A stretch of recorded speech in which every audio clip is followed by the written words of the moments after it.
Hello everyone. Um, do you know the power of sending a simple email to impact the safety of thousands of people? Or breaking your footwear and gracing the pain with a smile? Well, these moments may seem unrelated, but these are part of my character defining journey.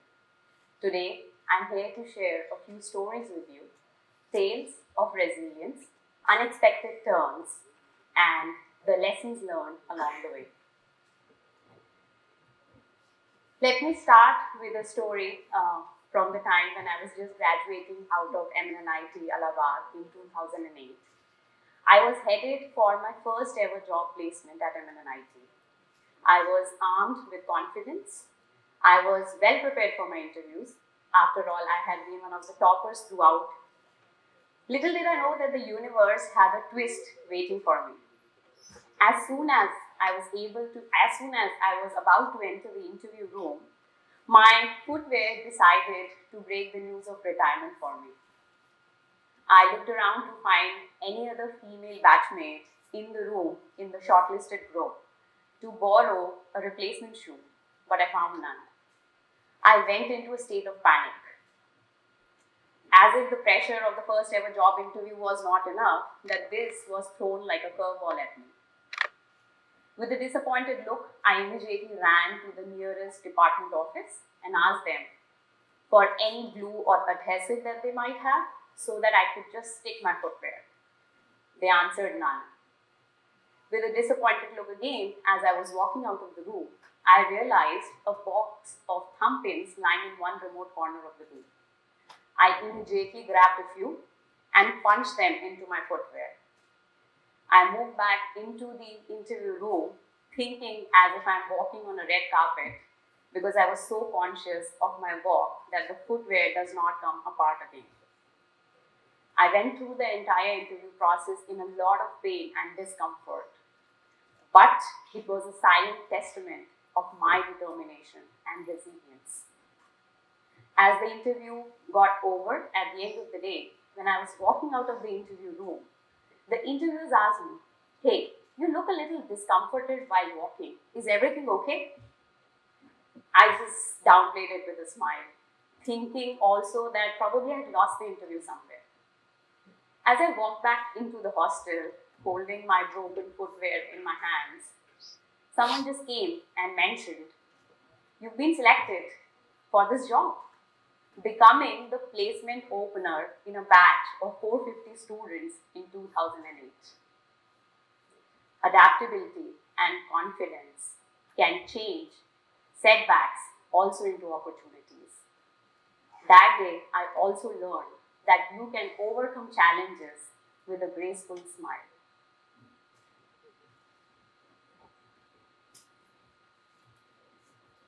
When I joined my first company after MNNIT in 2008, a telecom equipment manufacturing firm in Bangalore, I was the only female engineer in a batch of 15 new engineers that were joining that day. To my surprise, I was also the only female person in a team of 18 members that I was about to join. But instead of shying away, I used this as an opportunity to create a niche for myself. I decided to embrace my uniqueness. Beyond dedicating myself just to the projects, I made sure that I integrated myself into the team culture. Lunches, tea breaks, team outings, and even playing sports with my male counterparts became my way of getting into the team culture. The result? I was not only valued as a dedicated and a skilled engineer, but also valued as a great team player. One pivotal moment stands out for me during my tenure working in that organization was of a feature that went on to become an intellectual proprietary for the organization. The company wanted to launch a feature in a very short duration of time and required the person to be the most talented one in the organization. There was no doubt about my competence, but the person had to stay in the office for a really long duration of hours and had to do extensive testing in the laboratories. I assured my team leaders to give me this project because I was ready to give it all. And let me tell you, these were not the days of remote work. Neither did we have the Olas and the Ubers of the world that you could take after long working hours. My team leads were very gracious to give me this project. I was also determined to prove it, not to anybody else, but to myself, that I can do it. So what did I do? Instead of being in the organization till late 9, 10, 11 p.m., I started showing up early in the morning. I was there in office every day at 7 a.m., almost 3 hours before any other team member would come to office. I did this day on day on day for almost 1 year. The result? The feature was not just launched on time, it became a core element of all the products that were launched in that organization, taking me down the history of the organization and garnering the respect of all the leaders. I had chosen to embrace my uniqueness and leverage my strengths, not just to fit in, but to stand out for the right reasons. Even when I was building the organization in 2013, I was the only female engineer in my team after working for 5 years when I was just starting my management school journey in a team of 28 people and known to have created an impact in the organization. In 2017, I decided to embark on my first solo expedition, an international trip to a place where I knew no one. And this was because I had always been a super studious student. Anything that would take away time from my books felt like I'm not studying. But post my MBA, I felt that I was missing out on the depth of experiences. So I thought, let me start with some place which is very uncommon. So I chose Hong Kong. And this was not just about to visit a new place, but also to discover a new facet of myself. So after getting my visa, booking my stay for 3 days out of the 5 that I was going to stay there, I landed up in this unknown place. And the moment that I landed in that new place, I had an unexpected encounter at the immigration department on arrival. The authorities there were very suspicious of a lone female traveler entering their country without having a stay book beyond 3 days. So they pulled me aside for a thorough investigation and asked me a lot of questions. I didn't understand what's going on. So I sat there answering their questions. They looked up all my profiles online. I had intense doubt and frustration. This is my first journey and I don't know what to do. I have no person that I can contact because I knew no one. And in that moment, I felt like giving up and killing off my travel plans and taking a return flight back home. But somewhere I was also determined that I wanted to make this trip a successful one. So I waited there patiently, answered their questions, and after hours and hours of interrogation, they finally let me go because obviously they did not find anything suspicious. As I got out of the interview room, my bags were missing from the belts, and I was mentally and physically exhausted. But then I regained myself and decided not to let this episode define my experience. I left the airport with a sense of empowerment that I'm going to make the best use of these 5 days in Hong Kong. I explored new places, I ate new cuisines, I met new people, I spoke to strangers, I mugged up the entire metro map and clicked infinite pictures. What started for me as a solo expedition to Hong Kong in 2017 actually started a journey for me that helped me achieve a milestone this year in 2023 of covering 100 cities globally. This episode told me that there is joy in uncertainty and unknowns. Each city that I have visited after that has only added so many layers to my personal growth. This is another story from 2015 when I had just joined my first organization post my MBA. I was a management trainee staying in the guest house of the company, and it was in the greater Kailash area of South Delhi, which is one of the good neighborhoods of Delhi. And every day I would walk to the nearest Starbucks, which was in the M Block market. This was roughly 15 minutes of walk, but every day walking after 7 p.m. in the evening felt very unsafe because the entire route from the M Block market had no street lights.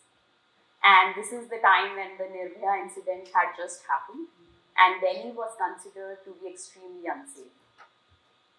So, and yeah, by the way, I used to go to Starbucks every evening because I am a coffee lover, I am a Starbucks lover, and I love spending time reading books in a cafe.